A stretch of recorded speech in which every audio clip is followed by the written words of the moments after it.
All right, we are coming up on 8 o'clock. So, let's settle in, grab a drink, crack open a book, and get back where we left off. Welcome back. This is our 8th night now reading from Bram Stoker's Dracula. And things are certainly heating up as we continue on. The hunt for the Count himself is on. They've started to search through and investigate his haunts and see whether or not they're going to be able to beard him in his own domain.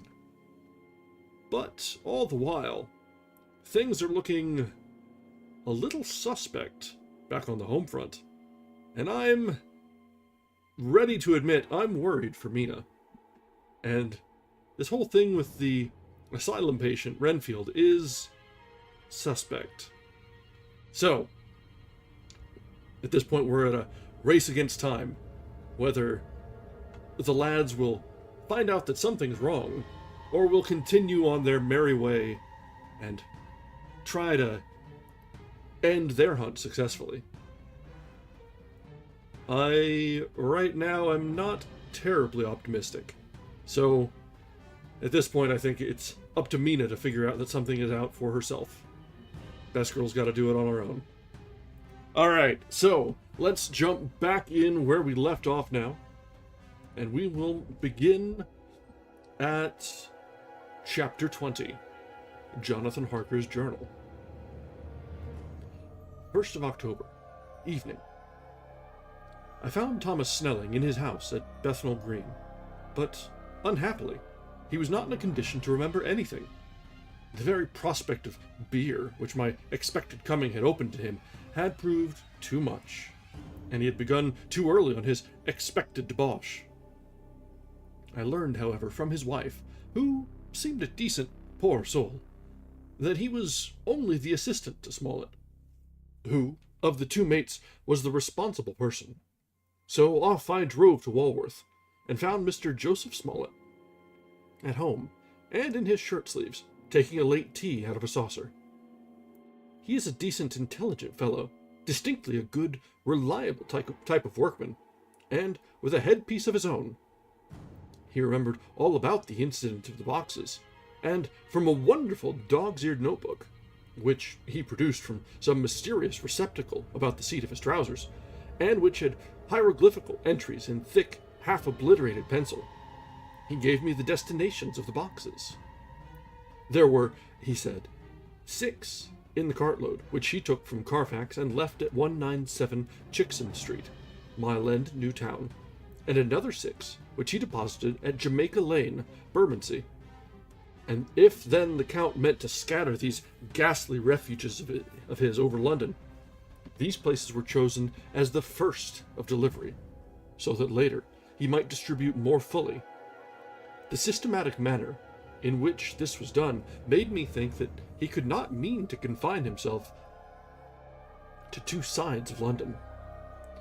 He was now fixed on the far east of the northern shore, on the east of the southern shore, and on the south. The north and the west were surely never meant to be left out of his diabolical scheme, let alone the city itself, and the very heart of fashionable London in the southwest and west. I went back to Smollett, and asked him if he could tell us if any other boxes had been taken from Carfax. He replied, "Well, Governor, you've treated me wary and some. I had given him half a sovereign. And I'll tell you all I know. I heard a man by the name of Bloxham say 4 nights ago in the Aaron Ounds, in the Pincher's Alley, as how he and his mate had a rare dusty job in an old house at Perfect. There ain't a many such job as this here, and I'm thinking that maybe Sam Bloxham could tell you some of it." I asked if he could tell me where to find him. I told him that if he could get me the address, it would be worth another half sovereign to him. So he gulped down the rest of his tea and stood up, saying that he was going to begin the search there and then. At the door, he stopped and said, "Look here, Governor. There ain't no sense in me keeping you here. You may find Sam soon, or I mayn't. But, anyhow, he ain't like to be in a way to tell you much tonight. Sam is a rare one when he starts on the booze. If you can give me an envelope with a stamp on it, and put your address on it, I'll find out where Sam is to be found and post it to you tonight. But you better be up harder. I'm soon in the morning. Or maybe you won't catch him. Sam gets off main early. Never mind the booze the night before. This was all practical, so one of the children went off with a penny to buy an envelope and a sheet of paper, and to keep the change. When she came back, I addressed the envelope and stamped it, and when Smollett had again faithfully promised to post the address when found, I took my way to home. We're on the track anyhow. I am tired tonight and want sleep. Mina is fast asleep and looks a little too pale. Her eyes look as though she had been crying. Poor dear. I've no doubt it frets her to be kept in the dark, and it may make her doubly anxious about me and the others. But it is best as it is. It is better to be disappointed and worried in such a way now than to have her nerve broken. The doctors were quite right to insist on her being kept out of this dreadful business. I must be firm, for on me this particular burden of silence must rest. I shall not ever enter on the subject with her under any circumstances. Indeed, it may not be a hard task, after all, for she herself has become reticent on the subject, and has not spoken of the Count or his doings ever since we told her of our decision. 2nd October, evening. A long and trying and exciting day. By the first post, I got my directed envelope with a dirty scrap of paper enclosed, on which was written with a carpenter's pencil in a sprawling hand, Sam Bloxham, Corcoran's 4, Potter's Court, Bartle Street, Walworth. Ask for the deputy.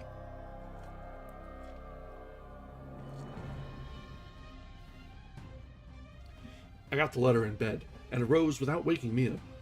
She looked heavy and sleepy and pale, and far from well. I determined not to wake her, but that, when I should return from this new search, I would arrange for her going back to Exeter. I think she would be happier in our own home, with her daily tasks to interest her, than in being here amongst us and in ignorance. I only saw Dr. Seward for a moment, and told him where I was off to, promising to come back and tell the rest so soon as I should have found out anything. I drove to Walworth, and found, with some difficulty, Potter's Court. Mr. Smollett's spelling had misled me, as I asked for Potter's Court instead of Potter's Court. However, when I had found the court, I had no difficulty in discovering Corcoran's lodging house. When I asked the man who came to the door for the deputy, he shook his head and said, I don't know. There ain't no such person here. I never heard of him all my bloomin' days. Don't suppose there ain't nobody that kind of living here or anywheres. I took out Smollett's letter, and as I read it, it seemed to me that the lesson of the spelling of the name of the court might guide me. What are you? I asked. I'm the deputy, he answered. I saw at once that I was on the right track. Phonetic spelling had again misled me. A half-crown tip in the deputy's knowledge at my disposal, and I learned that Mr. Bloxham, who had slept off the remains of his beer on the previous night at Corcoran's, had left for his work at Poplar at 5 o'clock that morning.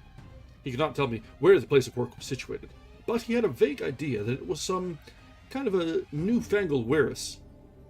With the slender clue I had to start for Poplar. It was 12 o'clock before I got any satisfactory hint of such a building.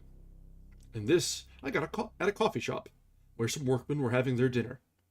One of these suggested that there was being erected at Cross Angel Street a new cold storage building, and as this suited the condition of a newfangled warehouse, I at once drove to it. An interview with a surly gatekeeper and a surlier foreman, both of whom were appeased with the coin of the realm, put me on the track of Bloxham. He was sent for on my suggesting that I was willing to pay his day's wages to his foreman for the privilege of asking him a few questions on a private matter. He was a smart enough fellow, though rough of speech and bearing. When I had promised to pay for his information, and given him in earnest, he told me that he had made 2 journeys between Carfax and a house in Piccadilly, and had taken from this house to the latter 9 great boxes, main heavy ones, with a horse and cart hired by him for this purpose. I asked him if he could tell me the number of the house in Piccadilly, to which he replied, "Well, Governor, I forgets the number, but it was only a few doors from a big white church or something of the kind, not long built. It was a dusty old house, too, though nothing to the dustiness of the house we took the bloomin' boxes from." "How did you get into the house as if they were both empty?" "That was the old party would engage me a-waiting in the house at Perfley. He helped me to lift the boxes and put them in the dray. Curse me, but he was the strongest chap I ever struck, and him a old feller with a white moustache. One that thin, you would think he wouldn't have thrown a shatter." How this phrase thrilled through me. Why, he took up his end of the boxes like they was pounds of tea, and me puffing and blowing afore I could end up in mine anyhow. I ain't no chicken neither. "How did you get into the house in Piccadilly?" I asked. "He was there too. He must have started off and got there before me, for when I rung the bell, he came and opened the door himself and helped me to carry the boxes into the hall." "The whole 9? I asked. "Yes. There was 5 in the first load and 4 in the second. It was main dry work, and I don't so well remember how I got home." I interrupted him. "Were the boxes left in the hall?" "Yes. It was a big hall, and there was nothing else in it." I made one more attempt to further matters. "You didn't have any key?" "Never used no key, no nothing. The old gent, he opened the door himself and shut it again when I drove off. I don't remember the last time, but that was the beer." "And you can't remember the number of the house?" "No, sir. But you needn't have no difficulty about that. It's I and one with a stone front with a bow on it, and I steps up to the door. I know them steps. Haven't had to carry the boxes up with 3 loafers what come around to earn a copper. And the old gent give them shillings. And they, seeing they got so much, they want more. But he took one of them by the shoulder and was like to throw him down the steps, till the lot of them went away cussing." I thought that with this description I could find the house. So, having paid my friend for his information, I started off for Piccadilly. I had gained a new, painful experience. The Count could, it was evident, handle the earth boxes himself. If so, time was precious, for now that he had achieved a certain amount of distribution, he could, by choosing his own time, complete the task unobserved. At Piccadilly Circus, I discharged my cab and walked westward. Beyond the Junior Constitutional, I came across the house described, and was satisfied that this was the next of the lairs arranged by Dracula. The house looked as though it had been long untenanted. The windows were encrusted with dust, and the shutters were up. All the framework was black with time, and from the iron, the paint had mostly scaled away. It was evident that up to lately there had been a large notice board in front of the balcony. It had, however, been roughly torn away, the uprights which had supported it still remaining. Behind the rails of the balcony, I saw there were some loose boards, whose raw edges looked white. I would have given a good deal to have been able to see the notice board intact, as it would, perhaps, have given some clue to the ownership of the house. I remembered my experience of the investigation and purchase of Carfax, and I could not but feel that if I could find the former owner, there might be some means discovered of gaining access to the house. There was at present nothing to be learned from the Piccadilly side, and nothing could be done, so I went round to the back to see if anything could be gathered from this quarter. The mews were active, the Piccadilly houses being mostly in occupation. I asked 1 or 2 of the grooms and helpers, whom I saw around, if they could tell me anything about the empty house. One of them said that he heard it had lately been taken, but he couldn't say from whom. He told me, however, that up to very lately there had been a notice board of "for sale" up, and that perhaps Mitchell Sons and Candy, the house agents, could tell me something. As he thought, he remembered seeing the name of that firm on the board. I did not wish to seem too eager, or to let my informant know or guess too much. So, thanking him in the usual manner, I strolled away. It was now growing dusk, and the autumn night was closing in, so I did not lose any time, having learned the address of Mitchell, Sons and Candy from a directory at the Berkeley, I was soon at their office in Sackville Street. The gentleman who saw me was particularly suave in manner, but uncommunicative in equal proportion, having once told me that the Piccadilly house, which throughout our interview he called a mansion, was sold. He considered my business as concluded. When I asked who had purchased it, he opened his eyes a thought wider, and paused a few seconds before replying, "It is sold, sir." "Pardon me," I said with equal politeness, "but I have a special reason for wishing to know who purchased it." Again he paused longer, and raised his eyebrows still more. "It is sold, sir," was again his laconic reply. "Surely," I said, "you do not mind letting me know so much." "But I do mind," he answered. "The affairs of their clients are absolutely safe in the hands of Mitchell, Sons, and Candy." This was manifestly a prig of the first water. There was no use arguing with him. I thought I had best meet him on his own ground, so I said, "Your clients, sir, are happy in having so resolute a guardian of their confidence. I am myself a professional man." Here I handed him my card. "In this instance, I am not prompted by curiosity. I act on the part of Lord Godalming, who wishes to know something of the property which was, he understood, lately for sale." These words put a different complexion on affairs. He said, "I would like to oblige you, if I could, Mr. Harker, and especially would I like to oblige his lordship. We once carried out a small matter of renting some chambers for him when he was the Honourable Arthur Holmwood. If you will let me have his lordship's address, I will consult the house on the subject, and will, in any case, communicate with his lordship by tonight's post. It will be a pleasure if we can so far deviate from our rules as to give the required information to his lordship." I wanted to secure a friend, and not to make an enemy, so I thanked him, gave the address at Dr. Seward's, and came away. It was now dark, and I was tired and hungry. I got a cup of tea at the Aerated Bread Company, and came down to Purfleet by the next train. I found the others at home. Mina was looking tired and pale, but she made a gallant effort to be bright and cheerful. It wrung my heart to think that I had had to keep anything from her, and so caused her inquietude.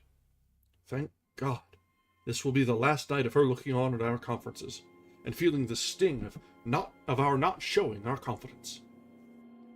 It took all my courage to hold to the wise resolution of keeping her out of our grim task. She seems somehow more reconciled, or else the very subject seems to have become repugnant to her, for when any accidental allusion is made, she actually shudders.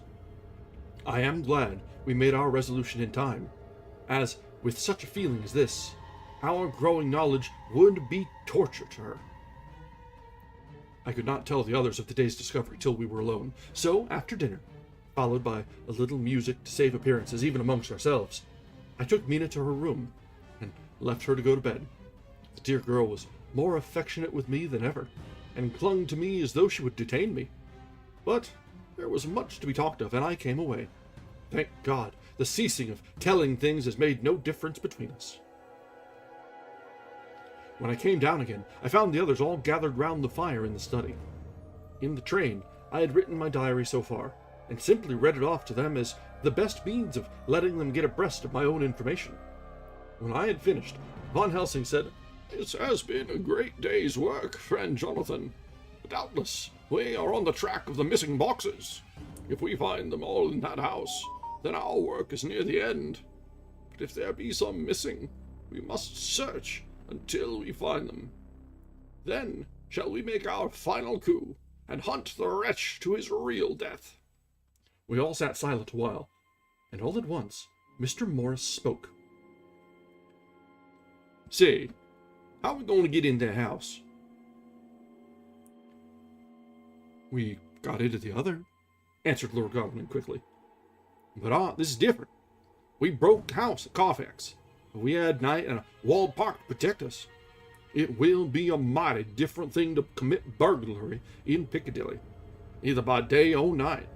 I confess I don't see how we are going to get in unless that agency duck can find us a key of some sort. Perhaps we shall know when you get his letter in the morning." Lord Godalming's brows contracted, and he stood up and walked out of the room. By and by he stopped and said, turning from one to another of us, "Quincy's head is level. This burglary business is getting serious. We got off at once all right, but we have now a rare job on hand, unless we can find the Count's key basket." As nothing could well be done before morning, and as it would be at least advisable to wait till Lord Godalming should hear from Mitchell's, we decided not to take any active step before breakfast time. For a good while we sat and smoked, discussing the matter in its various lights and bearings. I took the opportunity of bringing this diary right up to the moment. I am very sleepy, and shall go to bed. Just a line. Mina sleeps soundly, and her breathing is regular. Her forehead is puckered up into little wrinkles, as though she thinks even in her sleep. She is still too pale, but does not look so haggard as she did this morning. Tomorrow, I will, I hope, mend all this, and she will be herself at home in Exeter. Oh, but I am sleepy.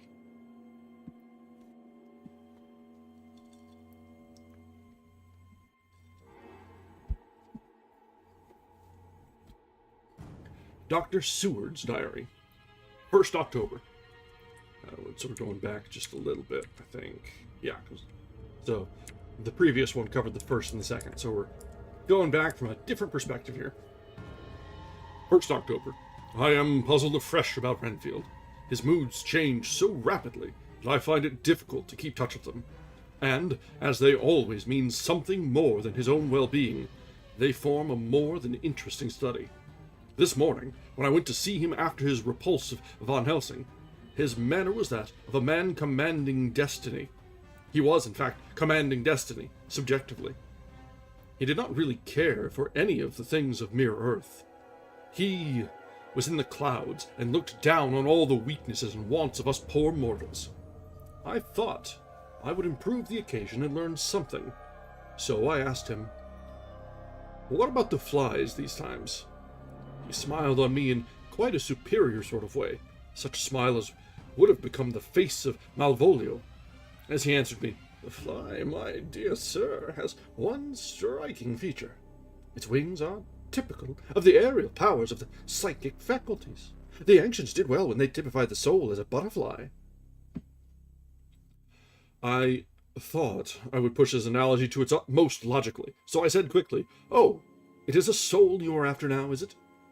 His madness foiled his reason, and a puzzled look spread over his face, as, shaking his head with a decision which I had but seldom seen in him, he said, oh, no, I want no souls. Life is all I want." Here he brightened up. "I am pretty indifferent about it at present. Life is all right. I have all I want. You must get a new patient, doctor, if you wish to study zoophagy." This puzzled me a little, so I drew him on. "Then you command life. You are a god, I suppose?" He smiled with an ineffably benign superiority. "Oh, no. Far be it from me to arrogate to myself the attributes of the deity. I am not even concerned in his especially spiritual doings.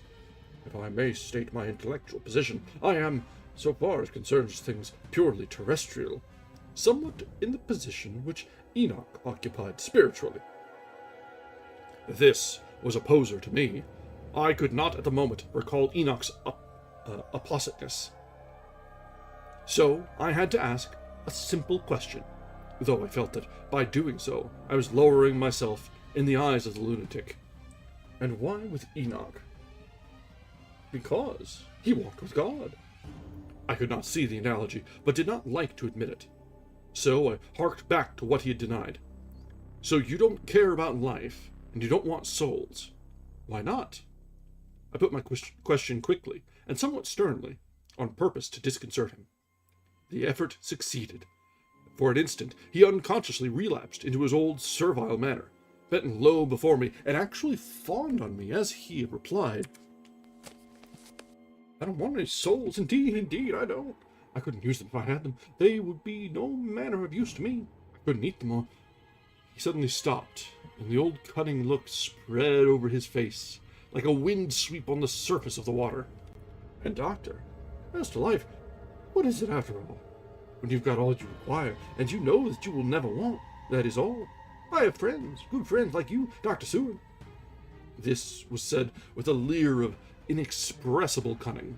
"I know that I shall never lack the means of life." I think that through the cloudiness of his insanity, he saw some antagonism in me, for he at once fell back on the last refuge of such as he, a dogged silence. After a short time, I saw that, for the present, it was useless to speak to him. He was sulky, and so I came away. Later in the day, he sent for me. Ordinarily, I would not have come without special reason, but just at present, I am so interested in him that I would gladly make an effort. Besides, I am glad to have anything to help pass the time. Harker is out following up clues, and so are Lord Godalming and Quincy. Von Helsing sits in my study poring over the record prepared by the Harkers. He seems to think that by accurate knowledge of all the details, he will light upon some clue. He does not wish to be disturbed in the work without cause. I would have taken him with me to see the patient, only I thought that after his last repulse, he might not care to go again. There was also another reason. Renfield might not speak so freely before a third person as when he and I were alone. I found him sitting in the middle of the floor on his stool, a pose which is generally indicative of some mental energy on his part. When I came in, he said at once, as though the question had been waiting on his lips, "What about souls?" It was evident then that my surmise had been correct. Unconscious cerebration was doing its work, even with the lunatic. I determined to have the matter out. "What about them yourself?" I asked. He did not reply for a moment, but looked all round him, up and down, as though he expected to find some inspiration for an answer. "I don't want any souls," he said in a feeble, apologetic way. The matter seemed preying on his mind, and so I determined to use it. To be cruel only to be kind. So I said, "You like life, and you want life." "Oh, yes, but that is all right. You needn't worry about that." "But," I asked, "how are we able to get the life without getting the soul also?" This seemed to puzzle him, so I followed it up. "A nice time you'll have sometime, when you're flying out there with the souls of thousands of flies and spiders and birds and cats buzzing and twittering and meowing all around you. You've got their lives, you know, and you must put up with their souls." Something seemed to affect his imagination, for he put his fingers to his ears and shut his eyes, screwing them up tightly, just as a small boy does when his face is being soaked. There was something pathetic in it that touched me. It also gave me a lesson, for it seemed that before me was a child, only a child. Though the features were worn and the stubble on the jaws was white, it was evident that he was undergoing some process of mental disturbance, and, knowing how his past moods had interpreted things, seemingly foreign to himself, I thought I would enter into his mind as well as I could and go with him. The first step was to restore confidence, so I asked him, speaking pretty loud,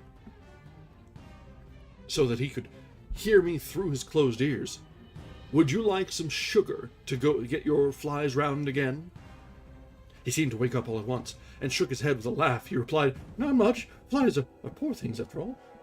After a pause, he added, "I don't want their souls buzzing around me all the same." "Or spiders," I went on. "Blow spiders! What's the use of spiders? There isn't anything in them to eat, or—" He stopped suddenly, as though reminded of a forbidden topic. So, I thought to myself. This is the second time he has suddenly stopped at the word drink. What does it mean? Renfield seemed himself aware of having made a lapse, for he hurried on, as though to distract my attention from it. "I don't take any stock in all such matters. Rats and mice and such, and small deer, as Shakespeare has it. Chicken feet of the larder, they might be called. I'm past all that nonsense. You might as well ask a man to eat molecules with a pair of chopsticks, or to try to interest me about the lesser carnivora, when I know of what is before me." "I see," I said. "You want big things that you can make your teeth meet in? How would you like to breakfast on elephant?" "What? ridiculous nonsense are you talking? He was getting a little too wide awake, so I thought I would press him hard. I wonder, I said reflexively, what an elephant's soul is like. The effect I desired was obtained, for he at once fell from his high horse and became a child again. I don't want an elephant's soul, any soul at all, he said. For a few moments he sat despondently. Suddenly he jumped to his feet with his eyes blazing and all the signs of intense cerebral excitement. To hell with you and your souls, he shouted. Why do you plague me about souls? Haven't I got enough to worry and pain and distract me already without thinking of souls? He looked so hostile that I thought he was in for another homicidal fit, so I blew my whistle.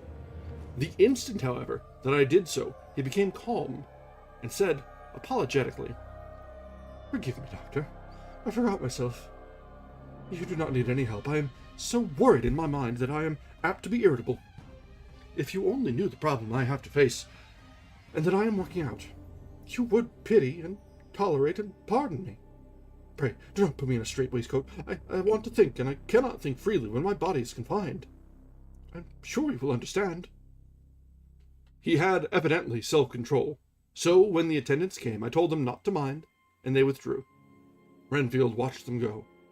When the door was closed, he said, with considerable dignity and sweetness,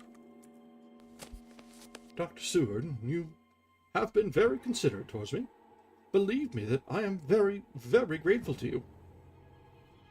I thought it was well to leave him in this mood, and so I came away. There is certainly something to ponder over in this man's state. Several points seemed to make what the American interviewer calls a story, if one could only get them in proper order. Here they are. We'll not mention drinking. Fears the thought of being burdened with the soul of anything. Has no dread of wanting life in the future. Despises the meaner forms of life altogether, though he dreads being haunted by their souls. Logically, all these things point one way.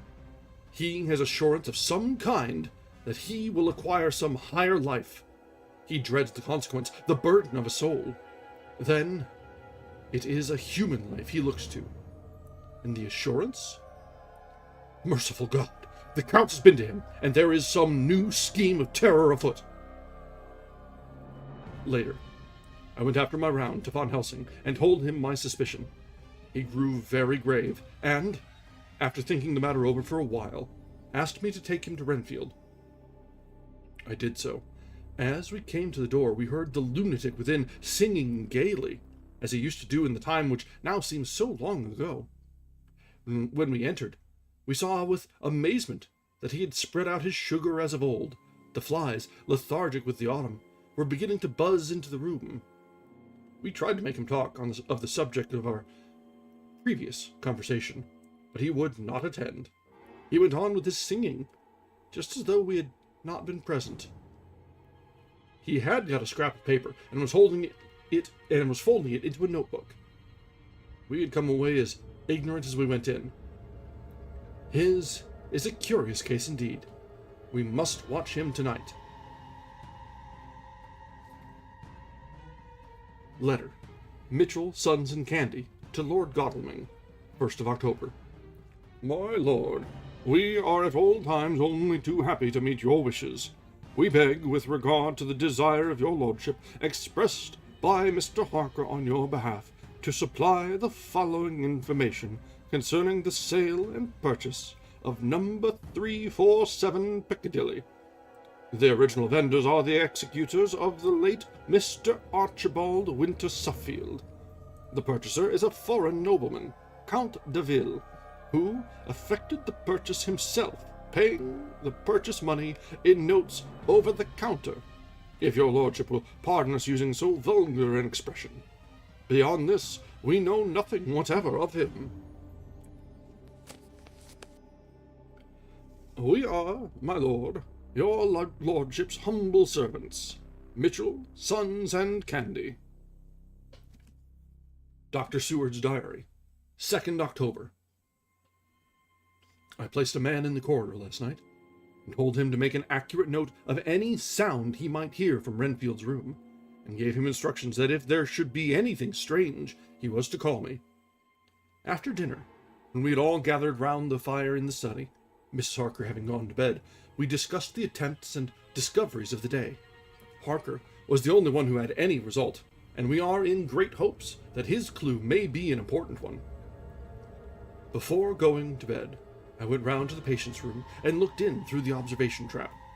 He was sleeping soundly, and his heart rose and fell with regular respiration. This morning, the man on duty reported to me that a little after midnight he was restless and kept saying his prayers somewhat loudly. I asked him if that was all. He replied that it was all he heard. There was something about his manner so suspicious that I asked him point blank if he had been asleep.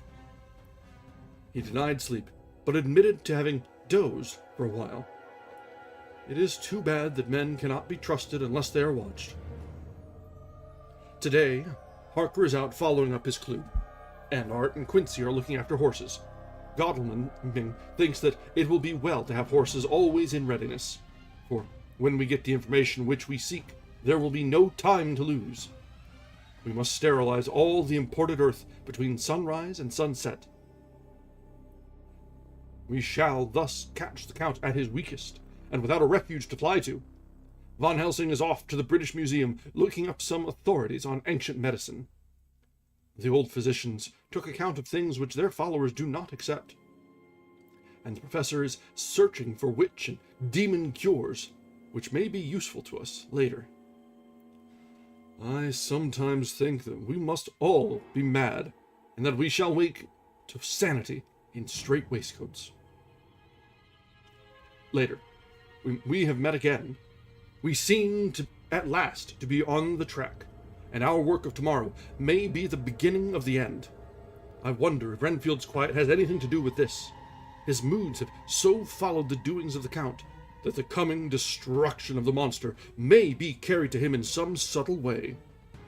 If we could only get some hint as to what passed in his mind between the time of my argument with him today and his resumption of fly-catching, it might afford us a valuable clue. He is now seemingly quiet for a spell. Is he? That wild yell seemed to come from his room. The attendant came bursting into my room and told me that Renfield had somehow met with some accident. He had heard him yell, and when he went to him, he found him lying on his face on the floor, all covered with blood. I must go at once. That brings us to the end of chapter 20. There is a whole lot of seemingly willful ignoring of clues and breadcrumbs that are being laid all over the place that none of the crew are even noticing or putting together. And it's not even a case of some of them having different pieces. They're sharing information. And some of it is all within a single person's attestation that they're just not realizing what's going on. That is true. It's worth noting that none of them are detectives. We don't have a Holmes. We don't have a Poirot. It's just a bunch of, doctors, a realtor, a landlord, and a cowboy. So, it's understandable, but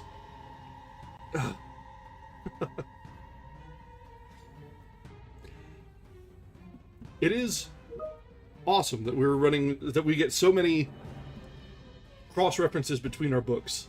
Like, they would really, really do well with a good detective during all this. Wouldn't it be awesome if they had a Poirot of their own, or a Sherlock, let alone a Watson? Maybe not maybe not the Doctor from the last one, but we'll see. We'll see.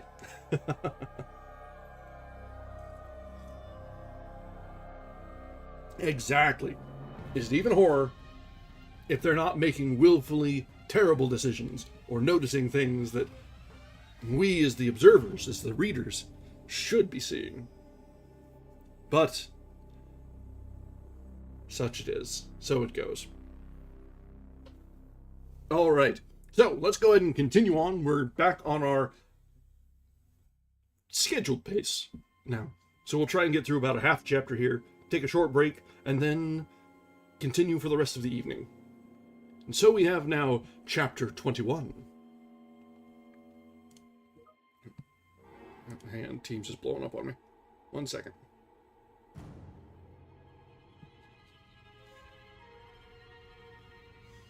Guys, I do not want to be doing any work tonight.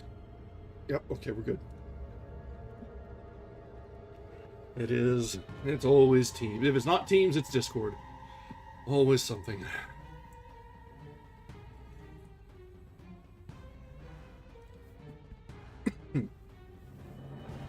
All right, 21, chapter 21.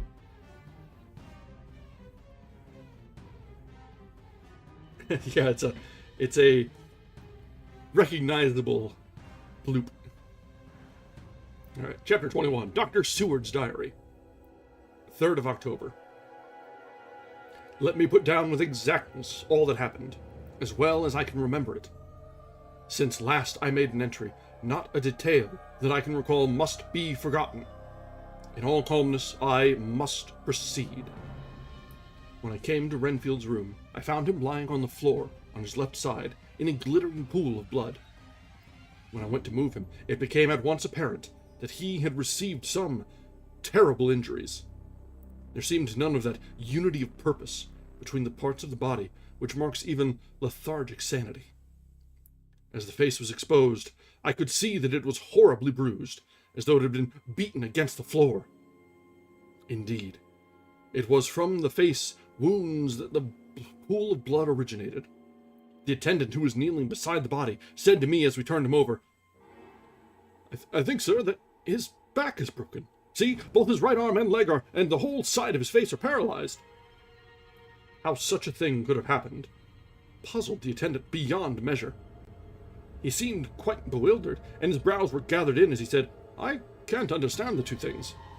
He could mark his face like that by beating his own head on the floor. I saw a young woman do it once in the Eversville Asylum before anyone could lay hands on her. And I suppose he might have broke his neck by falling out of bed, if he got in an awkward kink. But for the life of me, I can't imagine how the two things occurred. If his back was broke, he couldn't beat his head. And if his face was like that before the fall out of bed, there would be marks of it. I said to him, go to Dr. Van Helsing and ask him to kindly come here at once. I want him without an instant's delay. The man ran off, and within a few minutes the professor, in his dressing gown and slippers, appeared. When he saw Renfield on the ground, he looked keenly at him a moment, and then turned to me. I think he recognized my thought in my eyes, for he said very quietly, manifestly for the ears of the attendant, a sad accident. He will need very careful watching, and much attention. I shall stay with you myself, but I shall first dress myself. If you will remain, I shall in a few minutes join you. The patient was now breathing stertorously, and it was easy to see that he had suffered some terrible injury. Van Helsing returned with extraordinary celerity, bearing with him a surgical case. He had evidently been thinking, and had his mind made up, for, almost before he looked at the patient, he whispered to me, send the attendant away. We must be alone with him when he becomes conscious, after the operation. So I said, I think that will do now, Simmons. We have done all we can at present. You had better go your round, and Dr. Van Helsing will operate. Let me know instantly if there be anything unusual anywhere. The man withdrew, and we went into a strict examination of the patient. The wounds of the face was superficial. The real injury was a depressed fracture of the skull, extending right up through the motor area. The professor thought a moment and said, we must reduce the pressure and get back to normal conditions as far as can be. The rapidity of the suffusion shows the terrible nature of his injury. The whole motor area seems affected. The suffusion of the brain will increase quickly, so we must morphine at once, or it may be too late. As he was speaking, there was a soft tapping at the door. I went over and opened it, and found in the corridor, without, Arthur and Quincy, in pajamas and slippers. The former spoke. I heard your man call up Dr. Van Helsing and couldn't tell him of an accident. So I woke Quincy and rather called for him, as he was not asleep. Things are moving too quickly and too strangely for sound sleep for any of us these times. I've been thinking that tomorrow night we will not see things as they have been. We'll have to look back and forward a little more than we have done. May we come in? I nodded and held the door open till they had entered. Then I closed it again.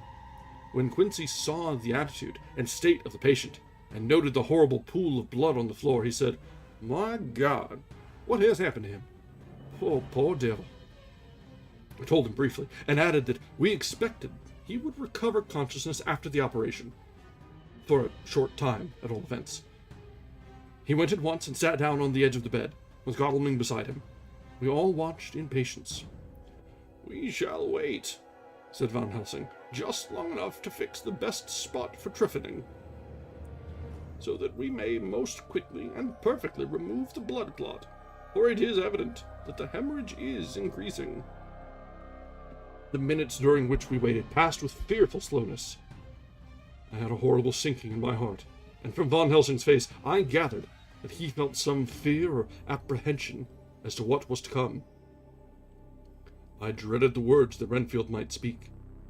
I was positively afraid to think, but the conviction of what was coming was on me, as I have read of men who had heard the death watch.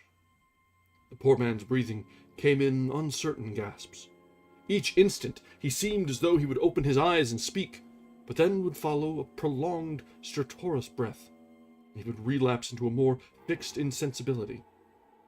Inured as I was to sick beds and death, this suspense grew and grew upon me. I could almost hear the beating of my own heart, and the blood surging through my temples sounded like blows from a hammer. The silence finally became agonizing. I looked at my companions, one after another, and saw from their flushed faces and damp brows that they were enduring equal torture. There was a nervous suspense over us all, as though overhead some dread bell would peal out powerfully when we should least expect it. At last, there came a time when it was evident that the patient was sinking fast. He might die at any moment. I looked up at the professor and caught his eyes fixed on mine. His face was sternly set as he spoke. "There is no time to lose. His words may be worth many lives. I have been thinking so, as I stood here. It may be there is a soul at stake. We shall operate just above the ear."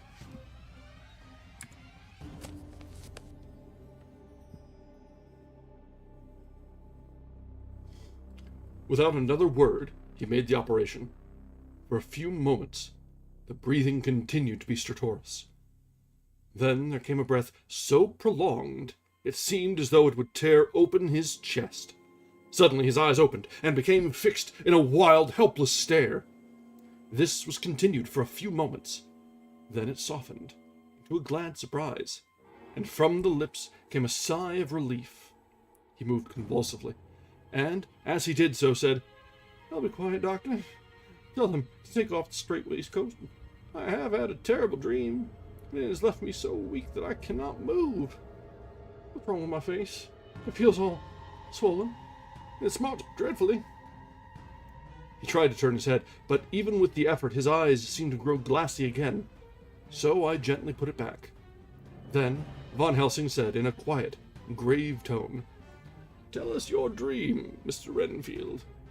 As he heard the voice, his face brightened through its mutilation, and he said, "That is Dr. Van Helsing. Oh, good it is of you to be here. Give me some water, my lips are dry, and I shall tell you. I'll try. I dreamed." He stopped, and seemed fainting. I called quietly to Quincy, "The brandy. It is in my study. Quick!" He flew and returned with a glass, the decanter of brandy, and a carafe of water. We moistened his parched lips, and the patient quickly revived. It seemed, however, that his poor injured brain had been working in the interval, for when he was quite conscious, he looked at me piercingly, with an agonized confusion which I shall never forget, and said, "I must not deceive myself. It was no dream, but all a grim reality. Then his eyes roved round the room. As they caught sight of the two figures sitting patiently on the edge of the bed, he went on, "If I were not sure already, I would know from them." For an instant his eyes closed, not with pain or sleep, but voluntarily, as though he were bringing all his faculties to bear. When he opened them, he said, hurriedly, and with more energy than he had yet displayed, "Quick, doctor, quick, I am dying. I feel that I have but a few minutes, and then I must go back to death. Or worse, wet my lips with brandy again. I have something that I must say before I die, or before my poor crushed brain dies anyhow. Thank you. It was that night after you left me, when I implored you to let me go away. I couldn't speak then, for I felt my tongue was tied. But I was as sane then, except in that way, as I am now. I was in an agony of despair. For a long time after you left me, it seemed hours. Then there came a sudden peace to me. My brain seemed to become cool again, and I realized where I was. I heard the dogs bark behind our house, but not where he was." As he spoke, Von Helsing's eyes never blinked, but his hand came out and met mine and gripped it hard. He did not, however, betray himself. He nodded slightly and said, "Go on," in a low voice. Renfield proceeded. "He came up to the window in the mist, as I've seen him often before. But he was solid then, not a ghost. His eyes were fierce, like a man's when angry. He was laughing with his red mouth. The sharp white teeth glinted in the moonlight. He turned to look back over the belt of trees to where the dogs were barking. I wouldn't ask him to come in at first, though I knew he wanted to, just as he had wanted all along. Then he began promising me things, not in words, but by doing them." He was interrupted by a word from the professor. Are we buffering? Hang on. I think we're okay. I think that's just my monitor being a butt. Alright. He was interrupted by a word from the professor. How?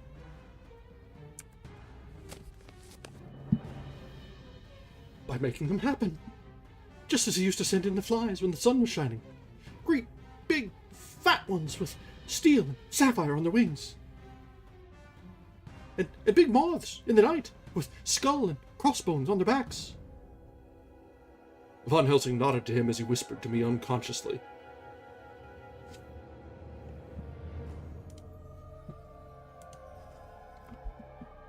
"The Acherontia aeteropos of the Sphinges, what you call the death's head moth." The patient went on without stopping. They began to whisper, "Rats, rats, rats, hundreds, thousands, millions of them, and every one alive. And dogs to eat them, and cats too, all lives. All red blood with years of life in it, and not merely buzzing flies." I laughed at him, for I wanted to see what he could do. Then the dogs howled away, beyond the dark trees in his house. He beckoned me to the window. I got up and looked out. He raised his hands and seemed to call out, without using any words. A dark mass spread over the grass, coming on like the shape of a flame of fire. And then he moved the mist to the right and left, and I could see that there were thousands of rats with their eyes blazing red like his, only smaller. He held up his hands, and they all stopped. And I thought he seemed to be saying, "All these lives will I give you, aye, and many more and greater, through countless ages, if you will fall down and worship me." And then a red cloud, like the color of blood, seemed to close over my eyes, and before I knew what I was doing, I found myself opening the sash and saying to him, "Come in, Lord and Master." The rats were all gone, but he slid into the room through the sash, though it was only open an inch wide, just as the moon herself has often come in through the tiniest crack, and has stood before me in all her size and splendor. His voice was weaker, so I moistened his lips with the brandy again, and he continued, but it seemed as though his memory had gone on working in the interval, for the story was further advanced. I was about to call him back to the point, but Von Helsing whispered to me, "Let him go on. Do not interrupt him. He cannot go back, and maybe could not proceed at all if once he lost the thread of his thought. He proceeded. All day I waited to hear from him. He did not send me anything, not even a blowfly. When the moon got up, I was pretty angry with him. When he slid in through the window, though it was shut, and did not even knock, I got mad with him. He sneered at me, and his white face looked out of the mist with his red eyes gleaming. And he went on as though he owned the whole place, and I was no one. He didn't even smell the same as he went by me. I couldn't hold him. I thought that somehow Mrs. Harker had come into the room. The two men sitting on the bed stood up and came over, standing behind him so that he could not see them, but where they could hear better. They were both silent, but the professor started and quivered. His face, however, grew grimmer and sterner still. Renfield went on without noticing. When Mrs. Harker came in to see me this afternoon, she wasn't the same. It was like tea after the teapot had been watered. Here we all moved, but no one said a word. He went on. I didn't know that she was here till she spoke. She didn't look the same. I don't care for the pale people. I like them with lots of blood in them. And hers had all seemed to have run out. I didn't think of it at the time, but when she went away, I began to think, and it made me mad to know that he had been taking the life out of her. I could feel that the rest quivered, as I did, but we remained, otherwise still. So when he came tonight, I was ready for him. I saw the mist stealing in, and I grabbed it tight. I had heard that madmen have unnatural strength, and as I knew I was a madman, at times anyhow, I resolved to use my power. And he felt it too, for he had come out of the mist to struggle with me. I held tight. I thought I was going to win, for I didn't mean him to take any more of her life, till I saw his eyes. They burned into me, and my strength became like water. He slipped through it, and when I tried to cling to him, he raised me up and flung me down. There was a red cloud before me, and a noise like thunder, and the mist seemed to steal away under the door. His voice was becoming fainter, his breath more stertorous. Von Helsing stood up instinctively. We know the worst now, he said. He is here, and we know his purpose. It may not be too late. Let us be armed, the same as we were the other night, but lose no time. There is not an instant to spare. There was no need to put our fear, nay, our conviction, into words. We shared them in common.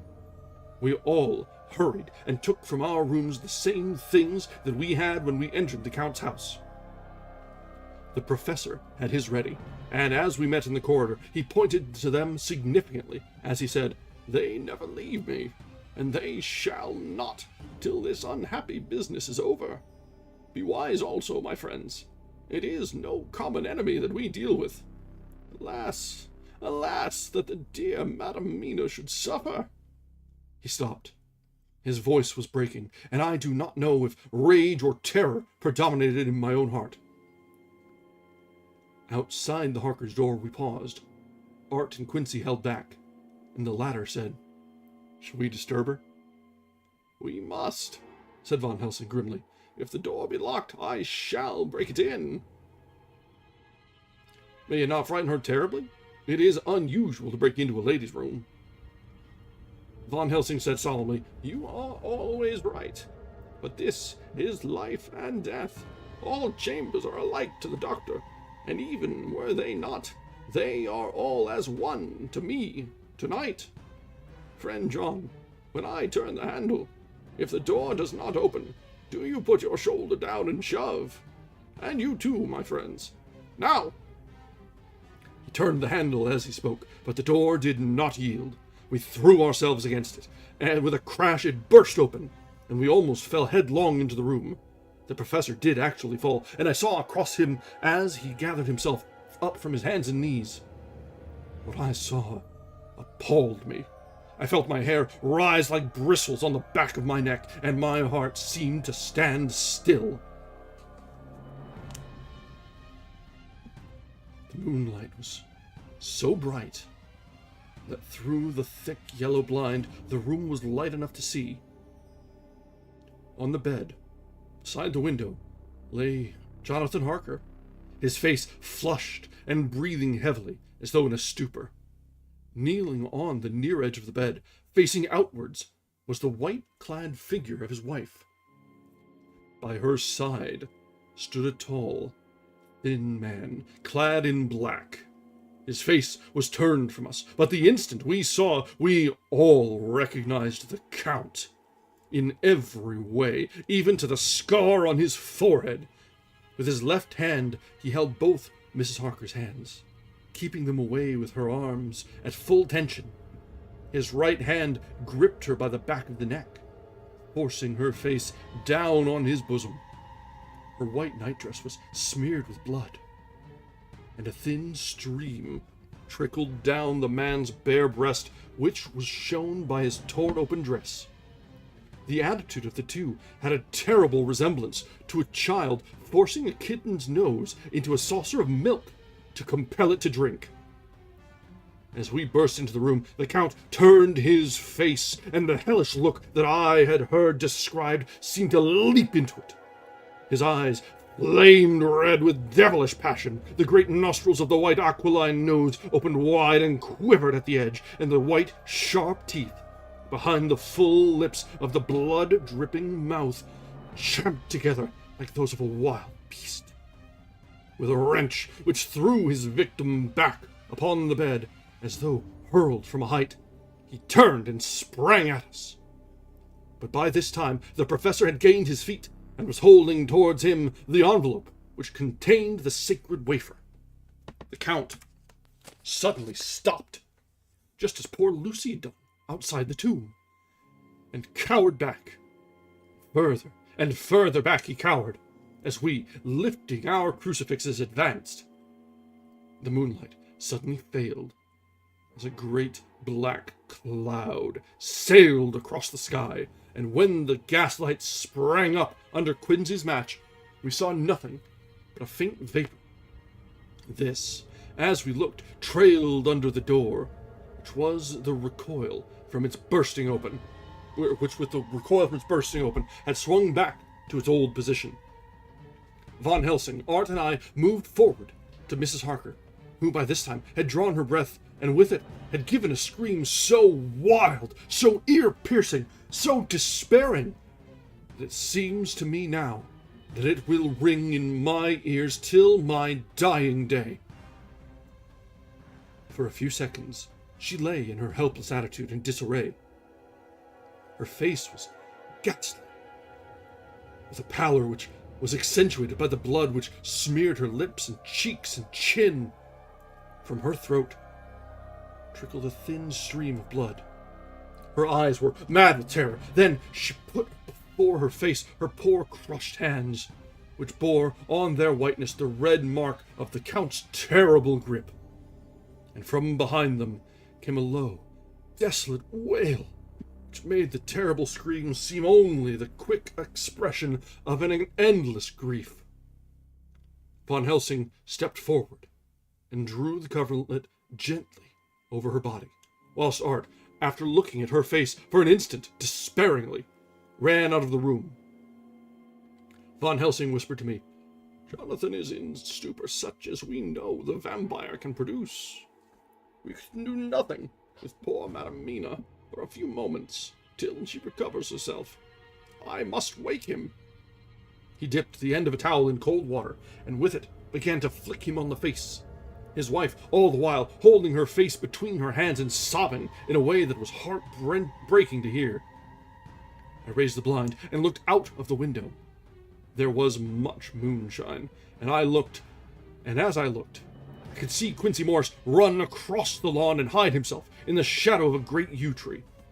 It puzzled me to think why he was doing this, but at the instant I heard Harker's quick exclamation as he woke to partial consciousness and turned to the bed.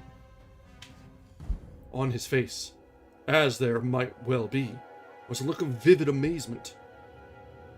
He seemed dazed for a few seconds, and then full consciousness seemed to burst upon him all at once, as though all at once, and he started up. His wife was aroused by the quick movement and turned to him with her arms stretched out, as though to embrace him instantly. However, she drew them in again, and putting her elbows together, held her hands before her face, and shuddered, till the bed beneath her shook. "In God's name, what does this mean?" Parker cried out. "Dr. Seward, Dr. Van Helsing, what is it? What has happened? What is wrong? Mina, dear, what is it? What does that blood mean? Oh, my God, has it come to this?" And raising himself to his knees, he beat his hands wildly together. "Good God, help us! Help her! Oh, help her!" With a quick movement, he jumped from bed and began to pull on his clothes.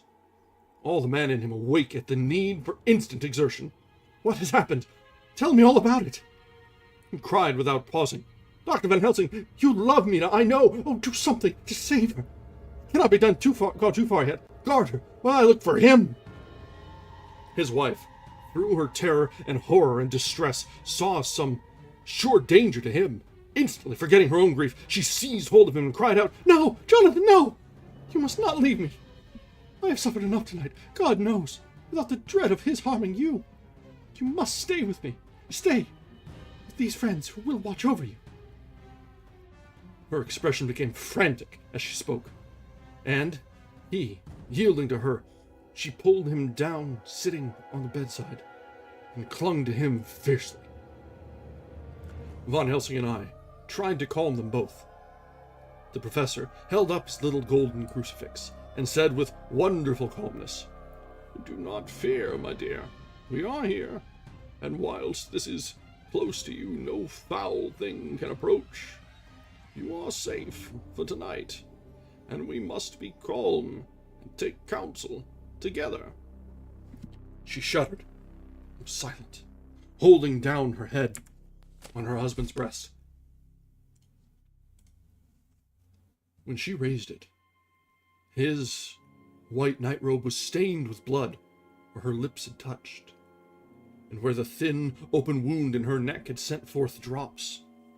The instant she saw it, she drew back with a low wail and whispered, amidst choking sobs, "Unclean! Unclean! I must touch him, kiss him no more.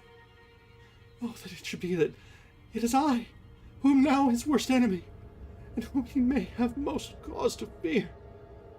To this he spoke out resolutely, "Nonsense, Mina! It is a shame to me to hear such a word. I would not hear it of you, and I shall not hear it from you.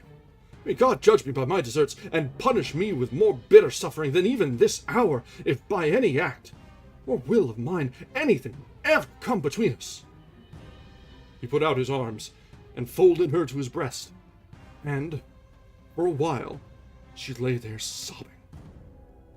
He looked at us over her bowed head, with eyes that blinked damply above his quivering nostrils. His mouth was set as steel. After a while, her sobs became less frequent and more faint. And then he said to me, speaking with a studied calmness which I felt tried his nervous power to the utmost, "And now, Dr. Seward, tell me all about it. Too well I know the broad fact. Tell me all that has been." I told him exactly what had happened, and he listened with seeming impassiveness. But his nostrils twitched.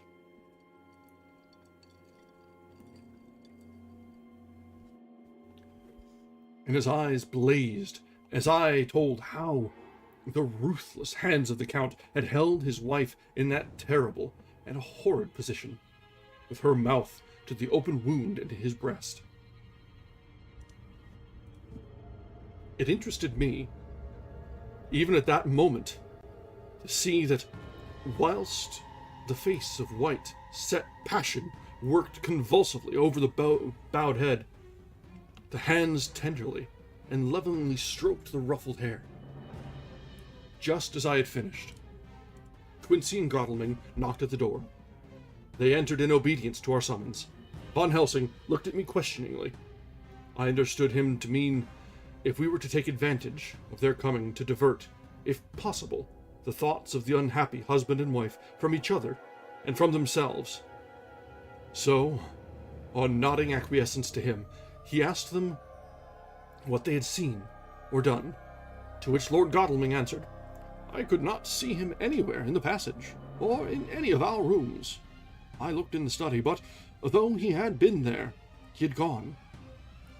He had, however—" He stopped suddenly, looking at the poor, drooping figure on the bed. Von Helsing said gravely, "Go on, friend Arthur. We want here no more concealments. Our hope now is in knowing all. Tell freely." So Art went on. He had been there, and though it could only have been for a few seconds, he made rare hay of the place. All the manuscript had been burned, and the blue flames were flickering amongst the white ashes. The cylinders of your phonograph, too, were thrown on the fire, and the wax had helped the flames. Here, I interrupted. "Thank God there is the other copy in the safe." His face lit for a moment, but fell again as he went on. "I ran downstairs then. I could see no sign of him. I looked into Renfield's room, but there was no trace there, except—" Again he paused. "Go on," said Harker hoarsely. So he bowed his head, and moistening his lips with his tongue, added, "Except that the poor fellow is dead." Mrs. Harker raised her head. Looking from one to the other of us, she said solemnly, "God's will be done." I guess that was her. "God's will be done." I could not but feel that Art was keeping back something. But, as I took it that it was with a purpose, I said nothing. Von Helsing turned to Morris and asked, "And you, friend Quincy, have you any to tell?" "A little," he answered. "It may be much eventually, but at present, can't say. I thought it well to know if possible where the Count will go when he left the house. I did not see him, but I saw a bat rise from Renfield's window and flap westward. I expected to see him in some shape go back to Carfax, but he evidently sought some other lair. He will not be back tonight, for the sky is reddening in the east, and the dawn is close. We must work tomorrow." He said the latter words through his shut teeth. For a space of perhaps a couple of minutes there was silence, and I could fancy that I could hear the sound of our hearts beating. Then Von Helsing said, placing his hand very tenderly on Mrs. Harker's head, "And now, Madam Mina, poor dear, dear Madam Mina, tell us exactly what happened. God knows that I do not want that you be pained, but it is need that we know all. For now, more than ever, has all work to be done quick and sharp, and in deadly earnest. The day is close to us that must end all. If it be so, and now is the chance that we may live and learn." The poor dear lady shivered, and I could see the tension of her nerves as she clasped her husband closer to her, and bent her head lower and lower still on his breast. Then she raised her head proudly, and held out one hand to Von Helsing, who took it in his, and, after stooping and kissing it reverently, held it fast. The other hand was locked in that of her husband, who held his other arm thrown round her protectingly. For a pause, in which she was evidently ordering her thoughts, she began.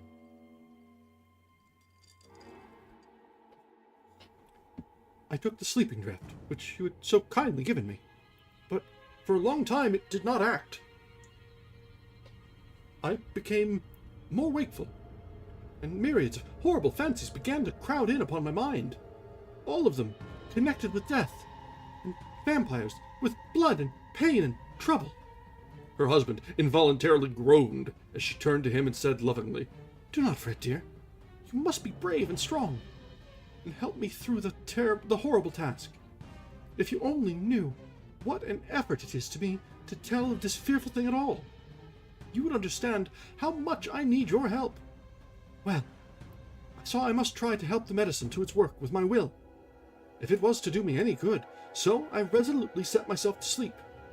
Sure enough, sleep must soon have come to me, for I remember no more. Jonathan coming in had not waked me, for he lay by my side when next I remember. There was, in the room, the same thin white mist which I had before noticed. But I forget now if you know of this. You will find it in my diary, which I shall show you later. I felt the same vague terror which had come to me before, and the same sense of some presence. I turned to wake Jonathan, but I found that he slept so soundly that it seemed as if it was he who had taken the sleeping draught, and not I. I tried, but I could not wake him. This caused me a great fear, and I looked around terrified. Then, indeed, my heart sank within me, beside the bed, as if he had stepped out of the mist, or rather, as if the mist had turned into his figure, for it had entirely disappeared, stood a tall, thin man, all in black. I knew him at once from the description of the others, the waxen face, the high, aquiline nose, on which the light fell in a thin white line, the parted red lips, with the sharp white teeth showing between, and the red eyes that I had seemed to see in the sunset on the windows of St. Mary's Church at Whitby. I knew, too, the red scar on his forehead where Jonathan had struck him. For an instant, my heart stood still, and I would have screamed out, only that I was paralyzed. In the pause, he spoke in a sort of keen, cutting whisper, pointing as he spoke to Jonathan. "Silence! If you make a sound, I shall take him and dash his brains out before your very eyes." I was appalled. I was too bewildered to do or say anything. With a mocking smile, he placed one hand upon my shoulder, and holding me tight, bared my throat with the other, saying, as he did so, "First, a little refreshment to reward my exertions. You may as well be quiet. It is not the first time, or the second, that your veins have appeased my thirst." I was bewildered, and, strangely enough, I did not want to hinder him. I suppose it is part of the horrible curse that such is, and his touch is on his victim, and, oh my God, pity me. He placed his reeking lips upon my throat. Her husband groaned again. She clasped his hand harder and looked at him pityingly, as if he were the injured one, and went on. I felt my strength fading away, and I was in a half swoon. How long this horrible thing lasted I know not, but it seemed that a long time must have passed before he took his foul, awful, sneering mouth away. I saw it drip with the fresh blood. The remembrance seemed for a while to overpower her, and she drooped and would have sunk down but for her husband's sustaining arm. With a great effort, she recovered herself and went on. Then he spoke to me, mockingly. "And so you, like the others, would play your brains against mine. You would help these men to hunt me and frustrate me in my designs. You know now, and they know in part already, and will know in full before long, what it is to cross my path. They should have kept their energies for use closer to home, whilst they played wits against me, who commanded nations, and intrigued for them, and fought for them hundreds of years before they were born. I was countermining them, and you, their best beloved one, are now to me flesh of my flesh, blood of my blood, kin of my kin, my bountiful winepress for a while, and shall be later on my companion and my helper. You shall be avenged in turn, for not one of them but shall minister to your needs. But as yet, you are to be punished for what you have done. You have aided in thwarting me. Now you shall come to my call. When my brain says, come to you, you shall cross land or sea to do my bidding. If that, and to that end, this. With that, he pulled open his shirt, and with his long, sharp nails opened a vein in his breast. When the blood began to spurt out, he took my hands in one of his, holding them tight, and with the other, seized my neck and pressed my mouth to the wound, so that I must either suffocate or swallow some of the... Oh my God, what have I done? What have I done to deserve such a fate? I, who've tried to walk in meekness and righteousness all my days. God pity me. Look down on a poor soul in worse than mortal peril. In mercy pity those to whom she is dear. Then she began to rub her lips as though to cleanse them from pollution. As she was telling her horrible story, the eastern sky began to quicken, and everything became more and more clear.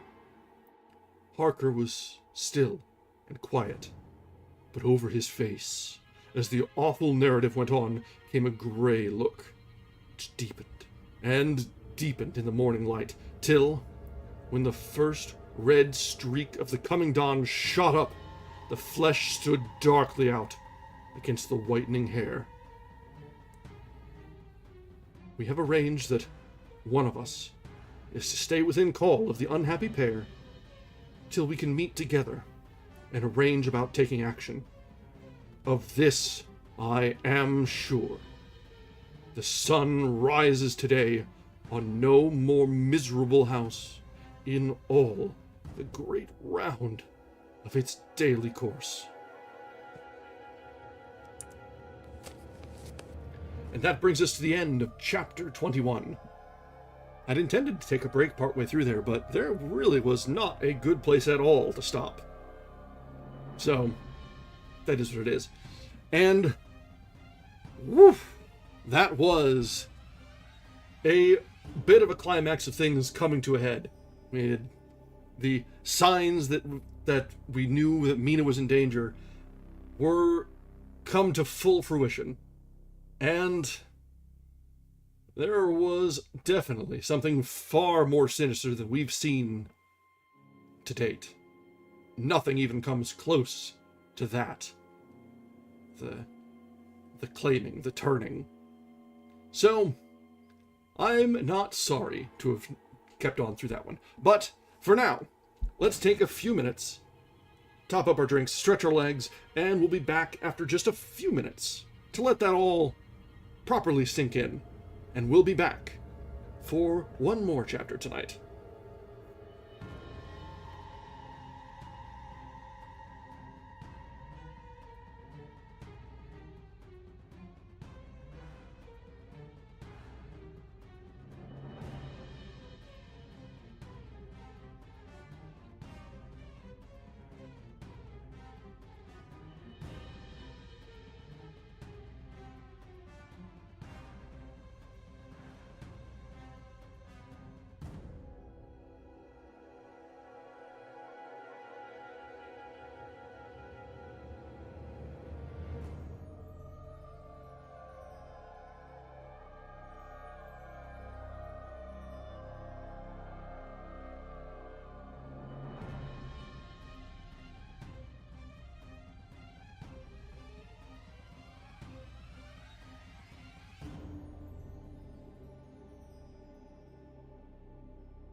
Alright, we are back. This next one is a little on the shorter side, which is good, because we ran a little over on the first half, so it'll work out pretty well. So, let's continue where we left off with chapter 22. And we'll see some of the fallout of the previous night, and hopefully some determination from the gang, and see whether they start putting together some desperate measures. Do whatever they can to save Best Girl. Mina deserves it.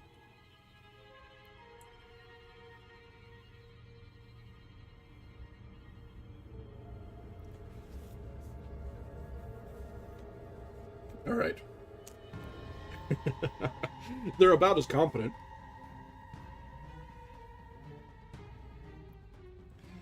All right, chapter 22, Jonathan Harker's Journal. 3rd of October. As I must do something or go mad, I write this diary. It is now 6 o'clock, and we are to meet in the study in half an hour and take something to eat.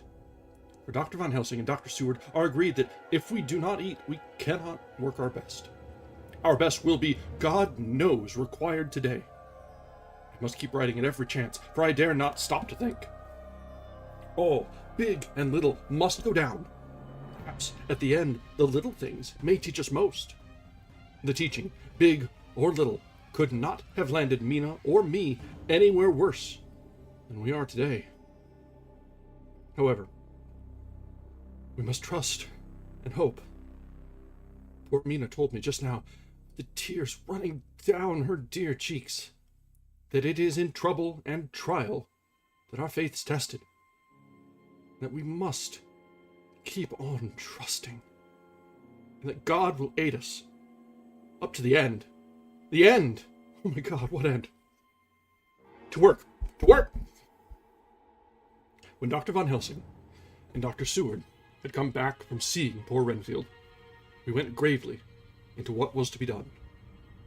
First, Dr. Seward told us that when he and Dr. Van Helsing had gone down to the room below, they had found Renfield lying on the floor, all in a heap. His face was all bruised and crushed in, and the bones of the neck were broken. Dr. Seward asked the attendant who was on duty in the passage if he had heard anything. He said that he had been sitting down. He confessed to half dozing when he heard loud voices in the room. And then Renfield had called out loudly several times, "God, God, God!" After that, there was a sound of falling. And when he entered the room, he found him lying on the floor, face down, just as the doctors had seen him. Van Helsing asked if he had heard voices or a voice, and he said he could not say, that at first it had seemed to him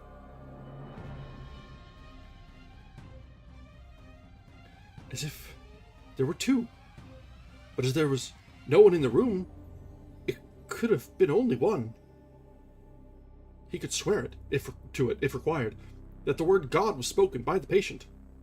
Dr. Seward said to us, when we were alone, that he did not wish to go into the matter. The question of an inquest had to be considered, and it would never do to put forward the truth, as no one would believe it. As it was, he thought that on the attendant's evidence, he could give a certificate of death by misadventure in falling from bed. In case the coroner should demand it, there would be a formal inquest necessarily to the same result. When the question began to be discussed as to what should be our next step, the very first thing we decided was that Mina should be in full confidence, that nothing of any sort, no matter how painful, should be kept from her. She herself agreed as to its wisdom. And it was pitiful to see her so brave and yet so sorrowful, and in such a depth of despair. There must be no concealment, she said. Alas, we've had too much already, and besides, there's nothing in all the world that can give me more pain than I have already endured. Then I suffer now. Whatever may happen, it must be of new hope, or of new courage to me. Von Helsing was looking at her fixedly as she spoke, and said suddenly, but quietly,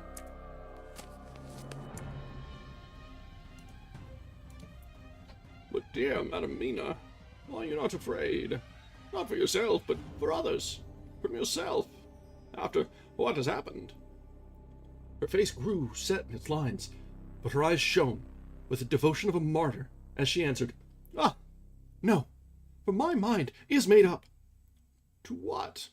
he asked gently, whilst we were all very still, for each, in our own way, we had a sort of vague idea of what she meant. Her answer came with direct simplicity, as though she were simply stating a fact. "Because, if I find in myself, and I shall watch keenly for it, a sign of harm to any that I love, I shall die." "You would not kill yourself?" he asked hoarsely. "I would, if there were no friend who loved me, who would save me such a pain, and so desperate an effort."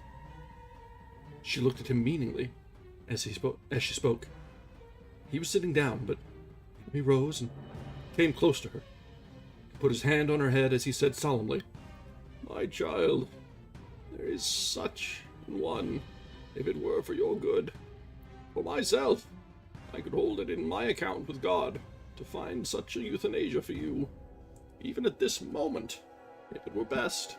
Nay, were it safe. But my child..." For a moment he seemed choked, and a great sob rose in his throat. He gulped it down and went on. "There are here some who would stand between you and death. You must not die. You must not die by any hand, but least of all by your own, until the other, who has fouled your sweet life, is true dead. You must not die. For if he is still with the quick undead, your death would make you even as he is. No, you must live, must struggle and strive to live, though death would seem a boon unspeakable. You must fight death himself, though he come to you in pain or in joy, by the day or the night, in safety or in peril. On your living soul I charge you that you do not die, nay, nor think of death, till this evil, this great evil, be past." The poor dear grew white as death, in shock, and shivered, as I have seen a quicksand shake and shiver at the coming of the tide. We were all silent. We could do nothing.